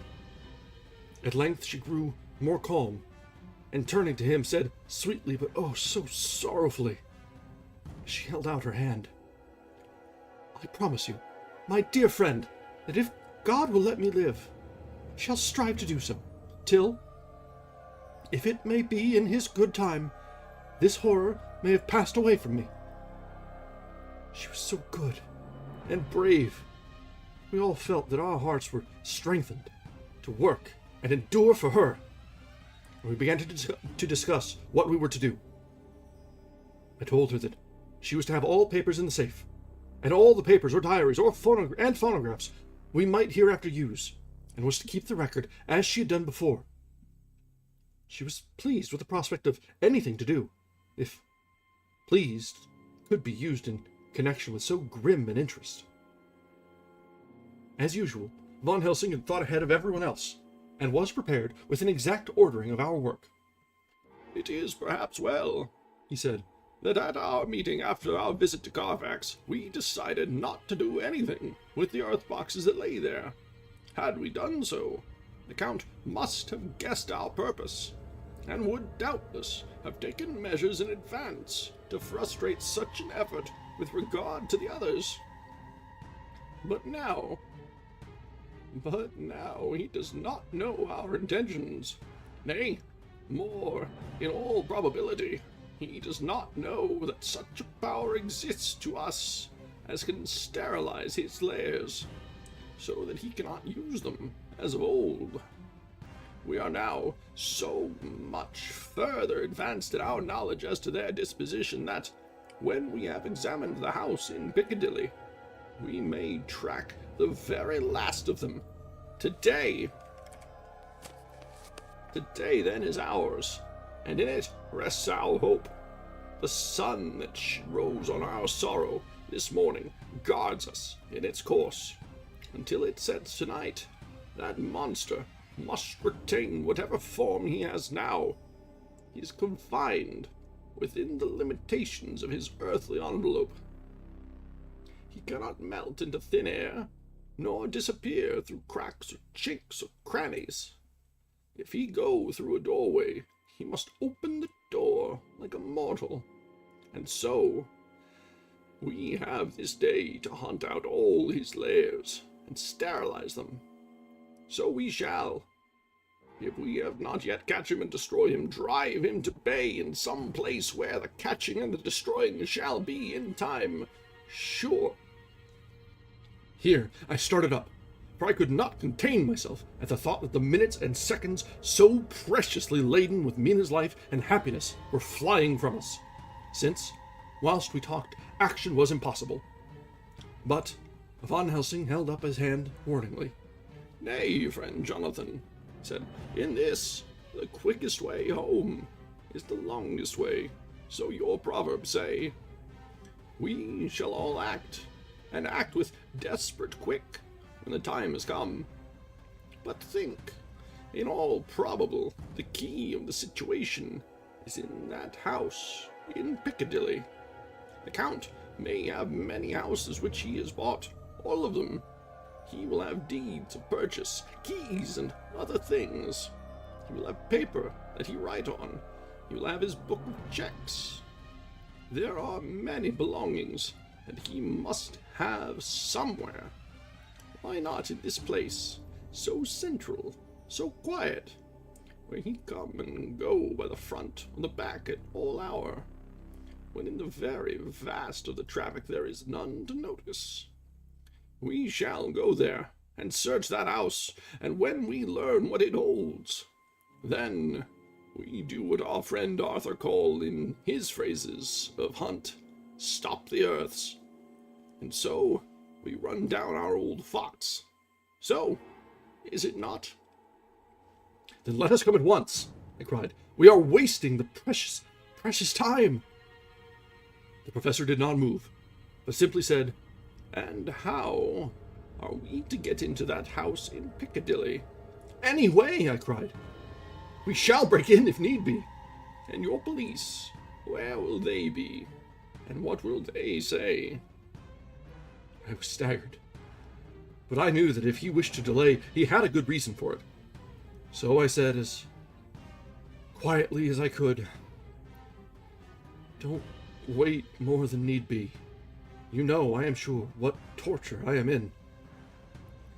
Ah, my child, that I do. And indeed, there is no wish of me to add to your anguish. But just think, what can we do until all the world be at movement? Then will come our time. I have thought, and it seems to me that the simplest way is the best of all. Now, we wish to get into the house, but we have no key. Is it not so? I nodded. Now, suppose that you were, in truth, the owner of that house, and could still not get in. And think, there was to you no consequence of the housebreaker. What would you do? I should get a respectable locksmith, and set him to work to pick the lock for me. And your police, they would interfere, would they not? Oh, no, not if they knew that the man was properly employed.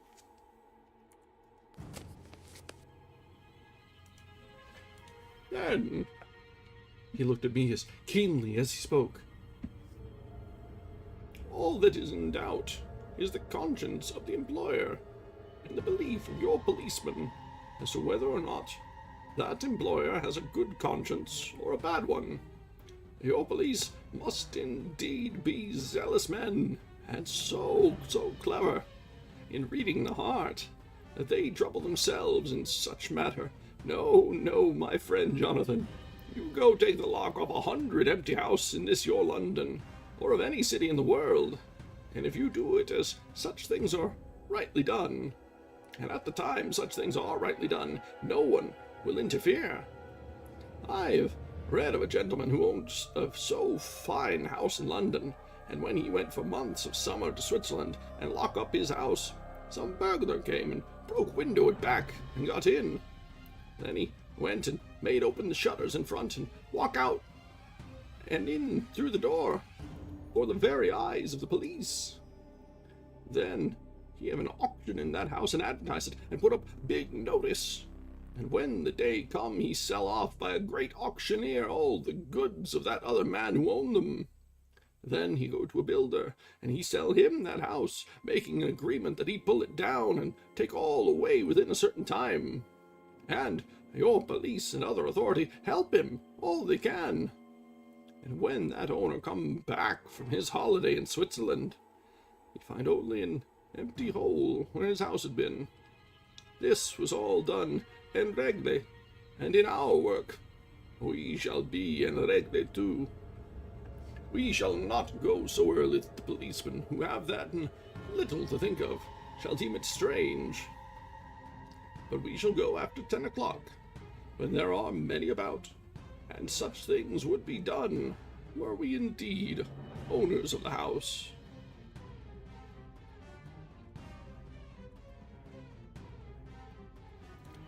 I could not but see how right he was, and the terrible despair of Mina's face became relaxed a thought. There was hope in such good counsel. Von Helsing went on. When once within that house we may find more clues. At any rate, some of us can remain there, whilst the rest find the other places, where there be more earth boxes, at Bermondsey and Mile End. Lord Godalming stood up. I can be of use here, he said. I shall wire to my people, and have horses and carriages where they will be the most convenient. Look here, old fellow, said Morris. It is a capital idea to have all ready in case we want to go horsebacking. But don't you think that one of your snappy carriages with all its heraldric adornments in a byway of Walworth or Mile End would attract too much attention for our purposes? It seems to me that we ought to take cabs when we go south or east, and even leave them somewhere near the neighborhood we are going to. Friend Quincy is right, said the professor. His head is what you call in playing with the horizon. It is a difficult thing that we go to do, and we do not want no peoples to watch us, if so it may. Mina took a growing interest in everything. I was rejoiced to see that the exigency of affairs was helping her to forget, for a time, the terrible experience of the night. She was very, very pale, almost ghastly, and so thin that her lips were drawn away, showing her teeth in somewhat of prominence. I did not mention this last, lest it should give her needless pain. But it made my blood run cold in my veins to think of what had occurred with poor Lucy, when the Count had sucked her blood. As yet there was no sign of the teeth growing sharper, but the time as yet was short. There was time for fear. When we came to the discussion of the sequence of our efforts, and of the disposition of our forces, there were new sources of doubt. It was finally agreed that before starting for Piccadilly, we should destroy the Count's lair close to hand. In case he should find it out too soon, we should thus be still ahead of him in our work of destruction, and his presence in his purely material shape, and at his weakness, might give us some new clue.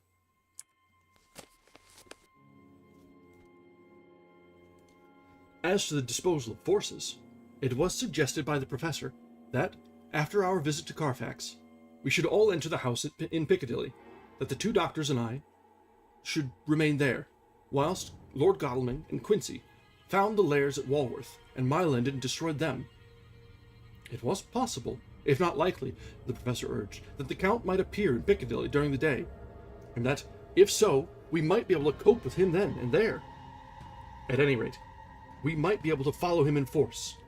To this plan I strenuously objected, and so far as my going was concerned, for I said that I intended to stay and protect Mina. I thought that my mind was made up on the subject, but Mina would not listen to my objection. She said that there might be some law matter in which I could be useful, that amongst the Count's papers there might be some clue which I could understand out of my experience in Transylvania, and that, as it was, all the strength we could muster was required to cope with the Count's extraordinary power. And to give in, for Mina's resolution was fixed. She said that it was the last hope for her, that we should all work together. As for me, she said, I have no fear.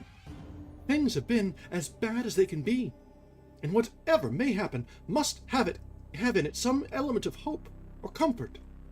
Go, my husband. God can, if he wishes it, guard me as well alone as with anyone present. So I started up, crying out, Then in God's name, let us come at once, for we are losing time. The Count may come to Piccadilly earlier than we think. Not so, said Van Helsing, holding up his hand. But why? I asked. Do you forget, he said, with actually a smile, that last night he banqueted heavily, and will sleep late? Did I forget? Shall I ever? Can I ever? Can any of us ever forget that terrible scene? Mina struggled hard to keep her brave countenance, but the pain overmastered her, and she put her hands before her face and shuddered whilst she moaned.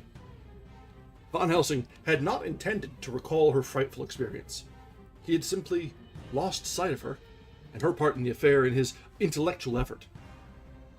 When it struck him what he said, he was horrified at his thoughtlessness and tried to comfort her. Oh, Madam Mina, he said, dear, dear Madam Mina, alas, that I, of all who so reverence you, should have said anything so forgetful. These stupid old lips of mine and this stupid old head do not deserve so. But you will forget it, will you not? He bent low beside her as he spoke. She took his hand and, looking at him through her tears, said hoarsely, No, I shall not forget, for it is well that I remember, and with it I have so much in memory of you. It is sweet, and I take it all together. Now, you must all be going soon. Breakfast is ready, and we must all eat, that we may be strong. Breakfast was a strange meal to us all. We tried to be cheerful and encourage each other, and Mina was the brightest and most cheerful of us. When it was over, Van Helsing stood up and said, Now, my dear friends, we go forth to our terrible enterprise. Are we all armed, as we were on that night when first we visited our enemy's lair, armed against ghostly as well as carnal attack? We all assured him. Then it is well. Now, Madam Mina, you are in any case quite safe here until the sunset, and before then we shall return.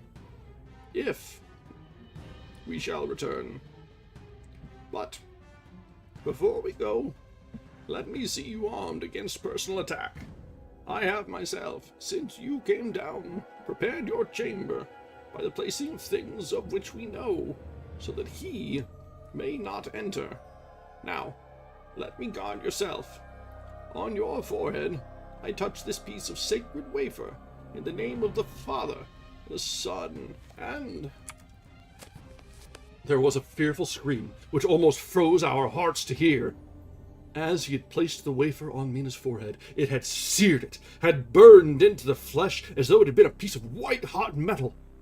My poor darling's brain had told her the significance of the fact as quickly as her nerves received the pain of it. And the two so overwhelmed her that her overwrought nature had its voice in that dreadful scream. But the words to her thought came quickly.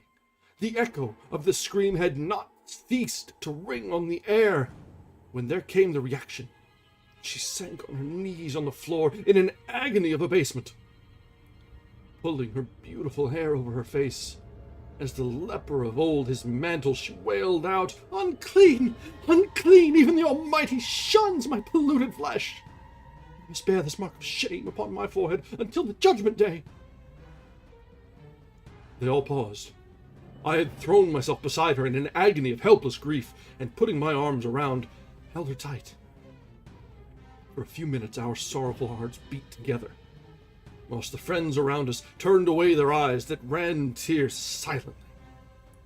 Then Van Helsing turned and said gravely, so gravely that I could not help feeling that he was in some way inspired, and was stating things outside himself. "It may be that you may have to bear that mark till God himself see fit, as he most surely shall, on the judgment day, to redress all wrongs of the earth and of his children that he has placed thereon. And oh, Madam Mina, my dear, may we who love you be there to see, when that red scar, the sign of God's knowledge of what has been, shall pass away, and leave your forehead as pure as the heart we know.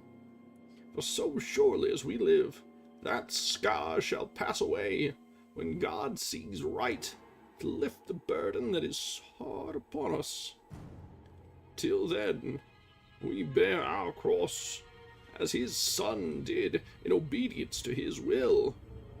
It may be that we are chosen instruments of his good pleasure, and that we ascend to his bidding, as that other, through stripes and shame, through tears and blood, through doubts and fears, and all that makes the difference between God and man." There was hope in his words, and comfort, and they made for resignation. Mina and I both felt so, and simultaneously we each took one of the old man's hands and bent over and kissed it. Then, without a word, we all knelt down together, and, all holding hands, swore to be true to each other. We men pledged ourselves to raise the veil of sorrow from the head of her whom, each in his own way, we loved, and we prayed for help and guidance in the terrible task which lay before us. It was then time to start. So I said farewell to Mina, a parting which neither of us shall forget to our dying day, and we set out. To one end, to one thing, I have made up my mind. If we find out that Mina must be a vampire in the end, then she shall not go into that unknown and terrible land alone. I suppose it is thus that, in old times, one vampire meant many. Just as their hideous bodies could only rest in sacred earth, so the holiest love was the recruiting sergeant for their ghastly ranks. We entered Carfax, without trouble, and found that all things the same as on the first occasion. It was hard to believe that amongst so prosaic surroundings of neglect, and dust, and decay, there was any ground for such fear as already we knew. Had not our minds been made up, and had there not been terrible memories to spur us on, we could hardly have proceeded with our task. We found no papers, or any sign of use in the house, and in the old chapel, the great boxes looked just as we had seen them last. Dr. Van Helsing said to us solemnly, as we stood before them, "And now, my friends, we have a duty here to do. We must sterilize this earth, so sacred of holy memories, that he has brought from a far distant land for such fell use. He has chosen this earth because it has been holy. Thus we defeat him with his own weapon, for we make it more holy still. It was sanctified to such use of man, and now we sanctify it to God." As he spoke, he took from his bag a screwdriver and a wrench, and very soon, the top of one of the cases was thrown open. The earth smelled musty and close, but we did not, somehow, seem to mind. for our attention was concentrated on the professor. Taking from his box a piece of the sacred wafer, he laid it reverently on the earth, and then, shutting down the lid, began to screw it home, we aiding him as he worked. One by one, we treated, in the same way, each of the great boxes, and left them, as we had found them to all appearance, but in each one was a portion of the host. When we closed the door behind us, the professor said solemnly, "So much is already done. If it may be that with all the others we can be so successful, then the sunset of this evening may shine on Madame Mina's forehead all white as ivory, and with no stain." As we passed across the lawn on our way to the station to catch our train, we could see the front of the asylum. I looked eagerly, and in the window of my own room I saw Mina. I waved my hand to her and nodded, to tell that our work there was successfully accomplished.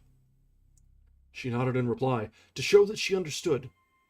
The last I saw, she was waving her hand in farewell. It was with a heavy heart that we sought the station, and just caught the train, which was steaming in as we reached the platform. I have written this in the train.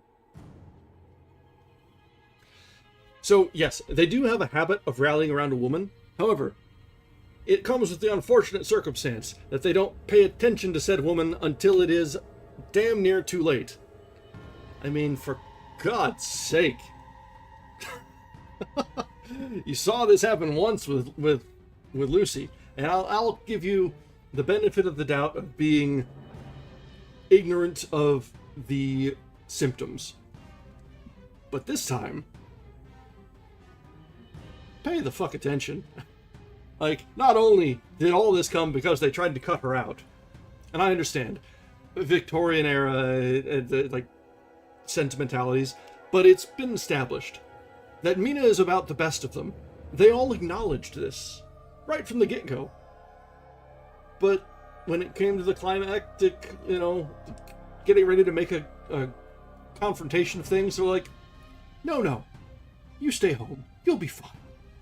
And then didn't even bother to notice that she was having the exact same symptoms of Lucy that they've all been through.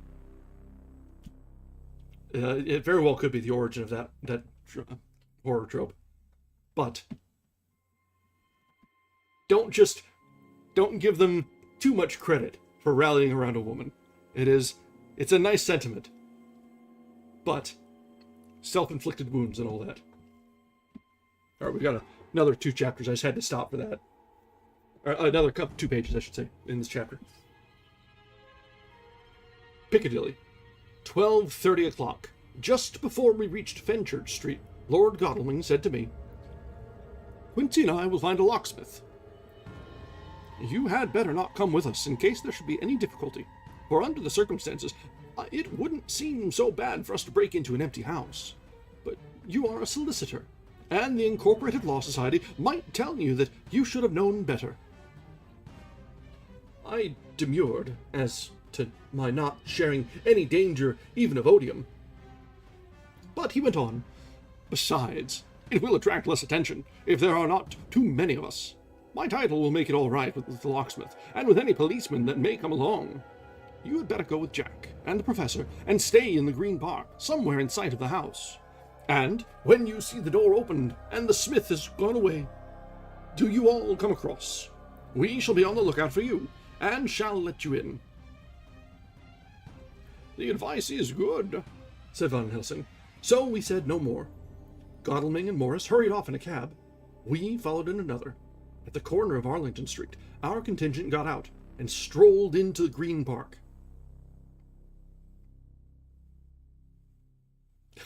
Our last woman died, new woman. Okay. That is so accurate that it hurts.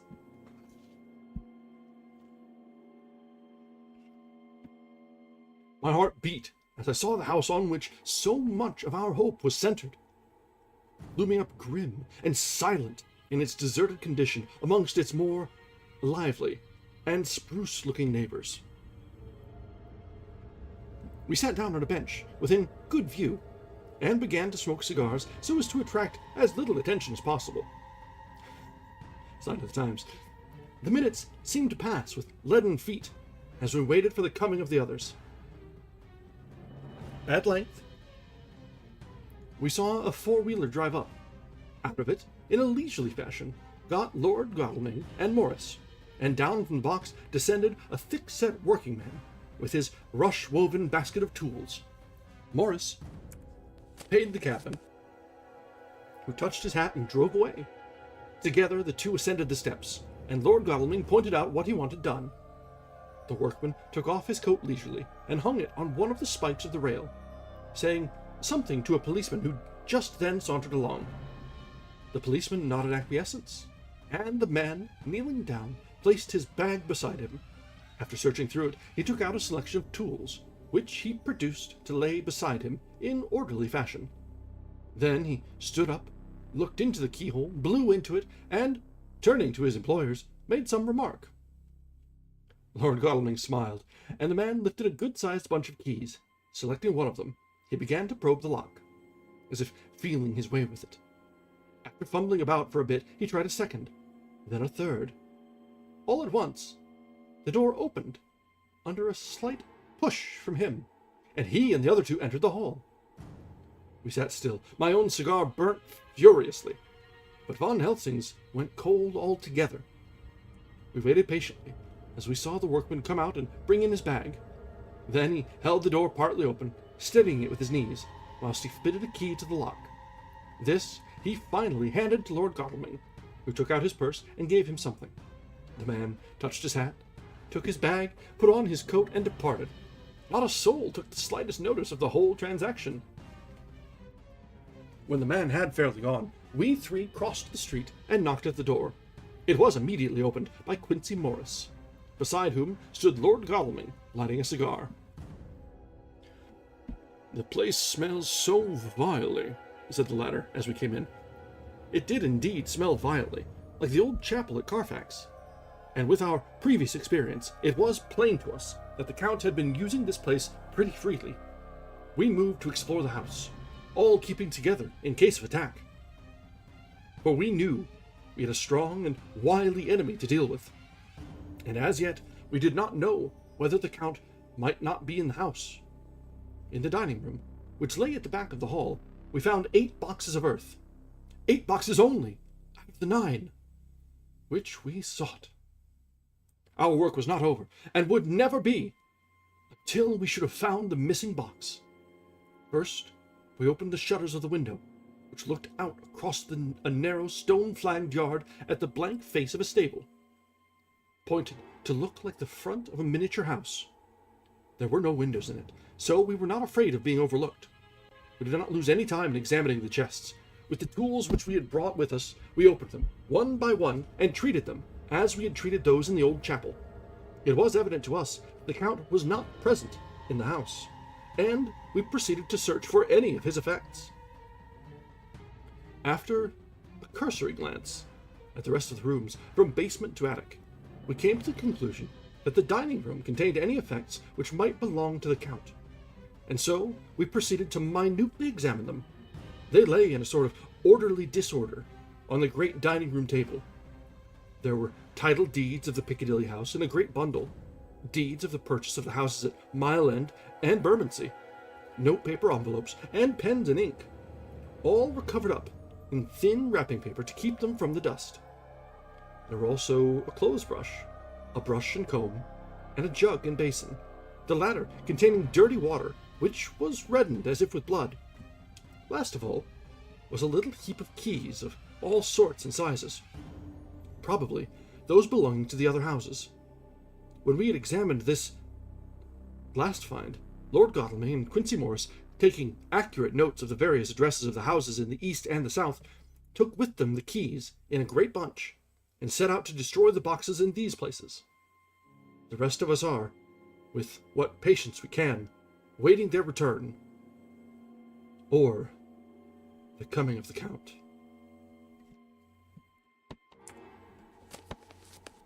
And that brings us to the end of Chapter 22.